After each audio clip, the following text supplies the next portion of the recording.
Hello and welcome to another episode of the DVD Graveyard. Well, Christmas is approaching pretty rapidly. I think we're about a week away at this point, 10 days away at this point of me recording this. It feels like it gets a little faster every year. Of course, Christmas isn't as special as it was when I was a kid. But the one thing I always have to look for, like I've said, is I always look forward to watching some good Christmas horror films. And I figured what better one to talk about, this is one that's always on the list to watch, is Silent Night, Deadly Night from 1984, directed by Charles Sellier Jr. This is one that, you know, so when I first saw this, I happened to find this DVD I have, which is like I don't know, I'm sure people have seen it, but it's the 2-disc set that has the first one and the second one in it. I just happened to find this one day randomly at this store here in my town, and it was like $2, and I was like, oh shit, I'm gonna grab this because I had heard about it, plenty of times, but I'd never seen it at that point. Like I said, this was probably 10 years ago or so. I don't know. It's been a while. So I picked it up, like I said, for very cheap. I think this DVD goes for, it's not super expensive, but I think it's definitely more than $2.99 or whatever I paid for it at the time.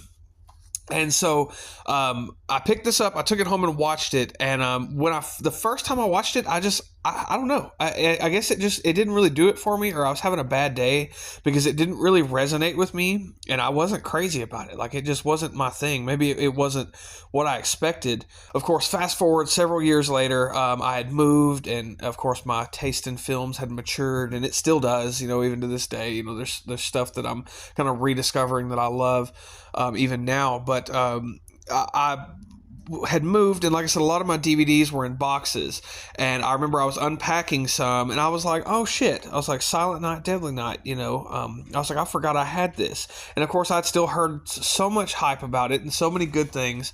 I was like, I'm gonna give this a second chance because I'd only seen it that one time. I threw it on, of course, around Christmas time because I was looking for something to watch, and I just fell in love with it. And I had a great time with it. Like I said, I don't know if it was what the deal was, if maybe I was just having a bad day the first time I saw it or what, but I really liked it, and I was like, what was I thinking? Not really caring for this movie. So this movie stars Robert Brian Wilson as Billy, who is kind of our main character. He's really the guy that we sort of follow throughout this movie. And then another big name that's in this movie is Lillian Chauvin, or however you say her name. And she's fantastic in this movie as Mother Superior. She's actually been in a lot of films. Most notably, I believe she was in Pumpkinhead 2. I think she played the old witch in Pumpkinhead 2, if I'm not mistaken, if I remember that correctly. But she's great in this movie. She's such a bitch.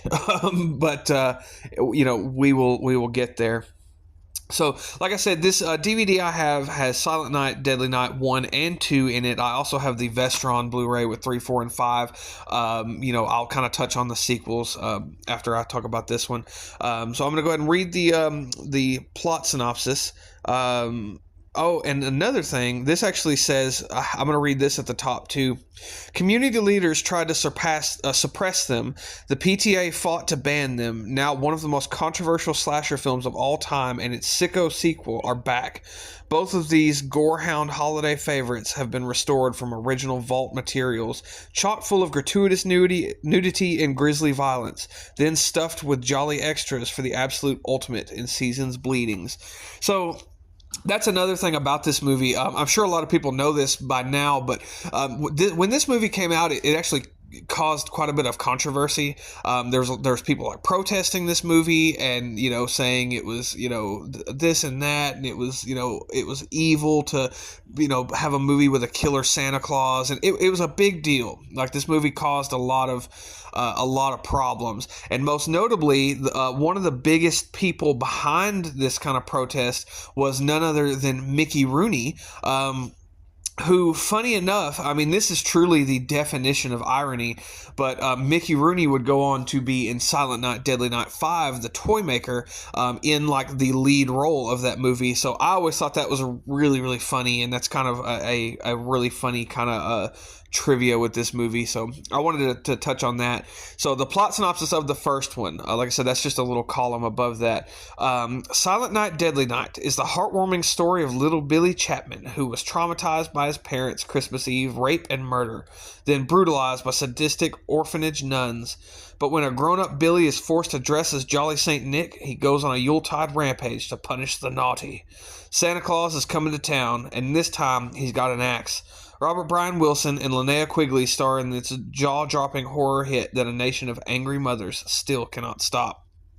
I think it's funny that they actually throw Linnea Quigley on there because on the back, because I guess she's a pretty big name for this movie, but she has a very minor role in this movie. If you're not sure which one she is in this movie, she is the naked chick, because she's always the naked girl in every movie. You know, every time somebody calls her up for a movie, they're like, "Hey, we need somebody to get naked. Would you come over here?" And she's like, "Yeah, sure." This movie starts out with a young boy who, with his family, his parents, and then he has a little baby brother named Ricky, who becomes important later. So they are driving to visit his grandpa, who is this mute kind of guy. He doesn't say anything until the parents go away, and then he starts to talk to Billy and basically tell him, you know, if you see Santa Claus, have you been naughty? You know, Santa punishes naughty children. And have you been naughty? And Billy's like, you know, yes, I have. And he's like, well, I suggest if you see Santa tonight, you run for your life. And it's this really creepy kind of monologue. Like, this would have scared the shit out of me as a child. So, I mean, I get why. I get why Billy was so traumatized, because the little monologue about Santa Claus punishing the naughty is by this creepy ass old man truly is very disturbing. So while that's happening, we get this little scene where this guy dressed up as Santa Claus, he robs this store, and he ends up shooting the guy who runs the store. He like shoots him in the head, and it's this great looking effect. He robs them, and the guy takes his drives off, and he becomes stranded on the side of the road. And that's when Billy's parents are, with all of them in the car, they're driving home. And they see Santa on the side of the road, and he's kind of like hitchhiking, and they stop to help him. And the Santa Claus forces them out of the car. He shoots the dad. He rapes the mom and kills the mom violently while Billy is watching from a distance. And the little baby Ricky is in the car. And of course, this Santa's like, "Where the hell are you, you little bastard?" And he's screaming at him, and he would have killed him too, I'm sure. So that it's a very graphic kind of scene, that we get there. And so we fast forward to several years later, and he is now in an orphanage. So Billy is, I don't want to say he's the problem child. He just has a lot of trauma. So like, he gets in trouble for drawing this violent picture of Santa Claus cutting off a reindeer's head or something like that. And Mother Superior gets on to him, and he's not allowed to go outside and play or do any of this stuff, on Christmas. And he ends up seeing this couple that are having sex in this orphanage. And, Mother Superior gets on to him about that and tells him that it's naughty. So that's one interesting thing about this movie, I'll say, and maybe that's why it didn't really resonate with me so much, is because it's different than, like, going into this, it's different than a lot of other slasher films that I was used to seeing at the time. You get a lot of backstory. Like, I mean, the whole first half of this movie is literally just Billy as a child, and it's setting everything up and showing all of his trauma, and it does a really good job of doing it too. Like, every time something happens to him, you're like, I could see, I could see why he's fucked up, by that, and it's really cool just how they do it. Like I said, they sort of build up to it. So it's not a straight in, killer Santa Claus. It's really kind of building up to this, and you get a lot of backstory, more backstory than you would have gotten in a lot of other slasher films of this time, So I thought that was a really interesting thing. Definitely was not expected, even on my second viewing, knowing that was going to happen. I didn't realize how much buildup there is to this. So I thought that was really, that's definitely different. So we fast forward to when Billy is grown, or he's not grown. I think he's like 18 at this point, and the one of the nuns is trying to get him a job at this toy store around Christmas time, and of course Billy's still got a lot of trauma, from his youth, from the Santa Claus murder, and the guy at the toy store decides to hire him, to kind of help in the stock room, just kind of help stocking shelves and lifting boxes and stuff like that. And that's when we get this montage that is so 80s, it's almost sickening. Like, anybody who's seen this, you know what I mean. This is the most 80s damn happy montage that you'll ever see, with the music and the kind of, Billy's doing something right, and then of course the manager kind of zooms in on his face and he's just nodding in approval. It's so funny. It makes me laugh every time I see it. Just this whole little montage sequence, but I love it because it to me it feels really, really homey, and I love that you really get to spend a lot of time, it kind of watching Billy work in this store, and it really makes me miss old kind of, I guess you would call it a department store, but an old store like this. It really makes me, I wasn't around when this happened. Whenever we had stuff like this, I was very briefly, but that was when I was really young. But I really miss that, and every time I watch it, it really makes me feel like, almost like homesick in a way, because it just, I don't know, it makes me realize how much everything has changed. It's, and I watch a lot of older movies. Like, I watched, most of the stuff I watch is from the 70s and 80s, but I don't know why this one always really hits home with me. Anyway, Billy is doing a great job, working at this toy store, and he's, you can tell he's kind of put off, with just images of Santa Claus, that he sees. Like, he sees Santa on a poster, and you can tell it really kind of ruffles his feathers a little bit. So everything really kind of hits ahead when the guy who's playing Santa Claus for their store, he's ill or something like that, and they need a replacement. And so the store manager asks Billy if he will portray Santa Claus, and Billy's, of course, he wants to do anything he can for this guy who gave him this job. But the thing is I'm like, you would think that the nun who set him up with this job might have told the store manager, like, look, he might be a little wonky around this time of year. This something horrible happened to him whenever he was a kid, involving Santa Claus. They don't have to go into explicit detail, but I think that a couple of words to the manager might have solved all the future problems in this movie that the rest of the town has to endure on this Christmas Eve. You can immediately tell Billy is like about to lose his shit once he's in this Santa Claus suit. He looks really good in the Santa Claus suit, to tell you the truth. It looks good on him, but you can tell he's not having it. He's talking to the kids, and he's kind of scaring the kids a little bit, and he's telling them, if you're naughty, I will punish you. I will come and punish you, and blah blah blah, and all this trauma is really starting to come to a head. After the day is over, they lock the doors and they're closing up the store, and the manager kind of throws them a little sort of Christmas party, and they all start kind of drinking, and Billy's drinking a little bit, which I guess maybe it leads to the events to follow. I don't think so. I think it's mainly just built up trauma, and I can't remember what triggers it exactly off the top of my head. I think it's so there's this guy that he works with in the back, in the stock room, I guess you could say, and he's a complete asshole to Billy. He's a complete dickhead, and Billy, he doesn't really necessarily like this girl. He does. I'll say that he does. Now that I think back on it. And this guy is more or less starting to kind of rape this girl, and he just loses his shit. He starts the whole punish, and he kills them. He just fucking starts to kill everyone. He kills the manager, he kills the girl, he kills that douchebag guy.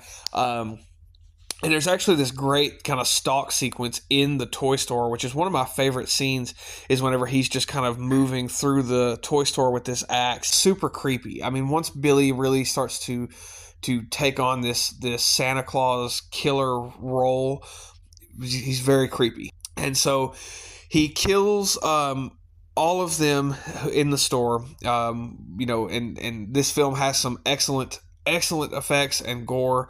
And this is another thing I'll mention because it said it on the back. This DVD in particular is uncut, which I like. Now, the only thing is if you're thinking about buying this, or if you have this or whatever, or you just haven't seen it, so it's one of those things where like my copy of My Bloody Valentine on DVD does this too, but the scenes that are cut, they are in this really crappy kind of VHS quality, which I'd like to get the Scream Factory Blu-ray of this at some point, or like the 4K or something like that, because I think that they fixed that. But that's really the only kind of downside to this particular DVD copy. Other than that, it looks just fine. And it's not terrible. It's just, you definitely notice when the quality changes, when you see these kind of scenes that are in like really crappy sort of VHS quality. But it's also fun at the same time. I like having that because I kind of know what's been cut, and it's just, I don't know. It's good, and it's a good thing and it's a bad thing. But anyway, so all the kills in this are restored, and we get some really excellent kills. So we go to, there's a scene where like Linnea Quigley is in this house. She's like babysitting with this, and she's with this guy, her boyfriend. They're like fucking around on this pool table, and she's all naked and stuff as usual, and Billy breaks into the house. This is probably one of the coolest fucking kills. There's this deer head on the wall, and in this really nice house, and basically Billy picks her up. She's still naked, and he's chased her all over the house. He picks her up and he stabs her onto the antlers of this deer. And what's really cool is, you kind of see the shadow and the silhouette of it happening first, but then, I'm sure that's all it shows in the cut version. But in the uncut version, you actually see the antlers pierce through her body, which is super fucking cool. Very, very interesting, very unique kind of kill. And it's great. And it really shows that Billy is a badass motherfucking Santa Claus. And so he ends up killing the boyfriend as well. And the little girl who is Linnea Quigley's character was babysitting, she comes out and catches him. She doesn't catch him. She sees him, and he's, he kind of walks over to her. And so he goes over to her and he asks her, have you been naughty? And she's, no, I've been good. And he's like, are you sure? Are you sure you've been good all year? And she says, yes. And you think Billy's going to, off the little girl. If this was Terrifier 3, he would have. He gives her a box cutter, a bloody box cutter, as a Christmas present. And she's just kind of looking at it like, what? But at this point, the police are after Billy. They're out looking for him because I think one of the nuns tipped off the police or something like that.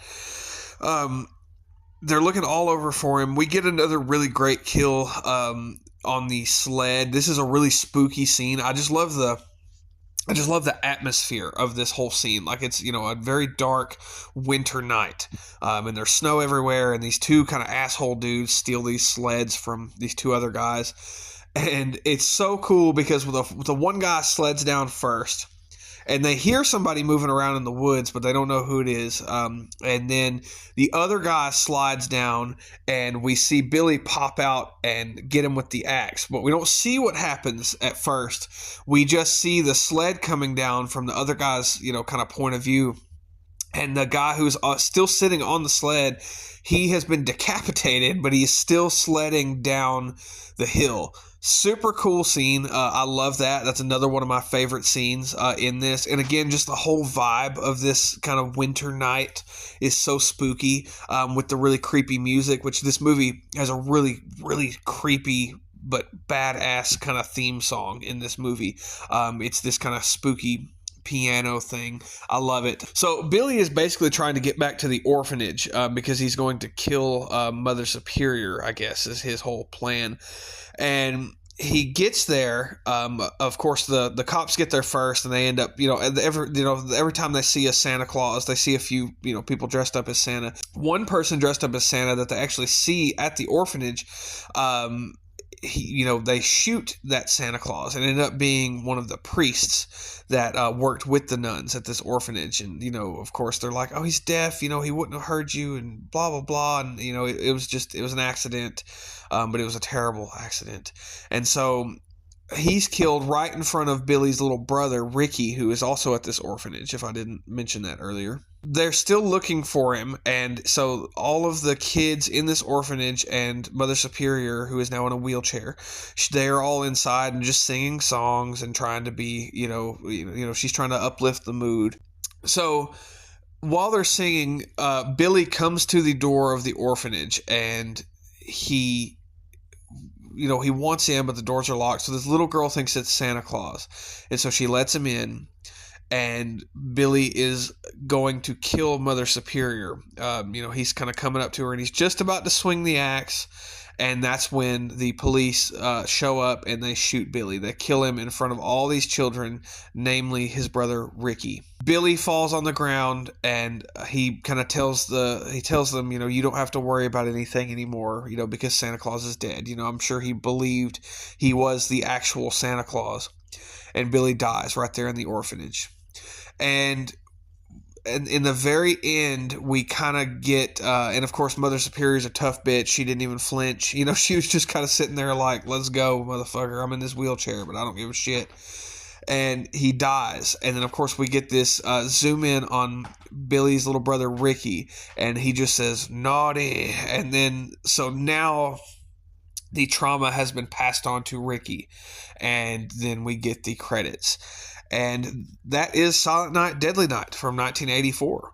And like I said, the ending, leaving off on Ricky, will become important in the second movie, Silent Night, Deadly Night 2.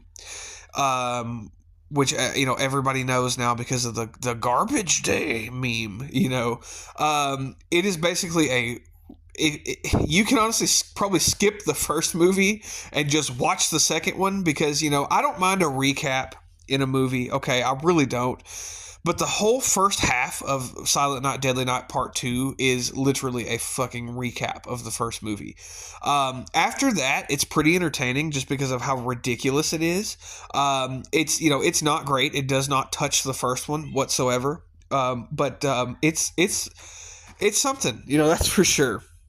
And then, of course, you get Silent Night, Deadly Night 3, which also follows Ricky's character. Silent Night, Deadly Night 4, which that's really where the series kind of starts to deviate and do something different. I think that the Silent Night, Deadly Night name was actually slapped onto those at this point, as an afterthought. I don't think it was made as a Silent Night, Deadly Night film. And then, of course, Silent Night, Deadly Night 5 with Mickey Rooney. That one is just batshit crazy. That is probably the most entertaining one of the whole bunch because it's fucking nuts. I definitely want to talk about that one at some point. Also, I forgot to mention Bill Moseley is in Silent Night, Deadly Night 3, which is great. I love Bill Moseley. And then, of course, there is a remake. There's actually two remakes. So there's one that's a loose remake, which is just called Silent Night. I can't remember when that one came out. I think like 2012 or 2013, something like that. I really don't remember a damn thing about it, to tell you the truth. I need to revisit that one as well. I know that Malcolm McDowell is in it. I remember that much.